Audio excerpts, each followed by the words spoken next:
ফিল্মফেয়ারে মনোনীত টোটা চলচ্চিত্র জগতের অন্যতম সেরা সম্মান ফিল্মফেয়ার অ্যাওয়ার্ডস। আগামী 27 ও 28 জানুয়ারি অনুষ্ঠিত হতে চলেছে হিন্দি ফিল্ম ইন্ডাস্ট্রির অভিজাত সম্মান ফিল্মফেয়ার অ্যাওয়ার্ডস।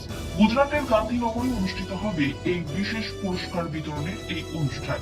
সেরা অভিনেতা থেকে সেরা মুভি, পার্শ্ব চরিত্র সহ অন্য বিভাগে ফিল্মফেয়ার অ্যাওয়ার্ডস এর মনোনয়নের লিস্ট প্রকাশিত হয়েছে।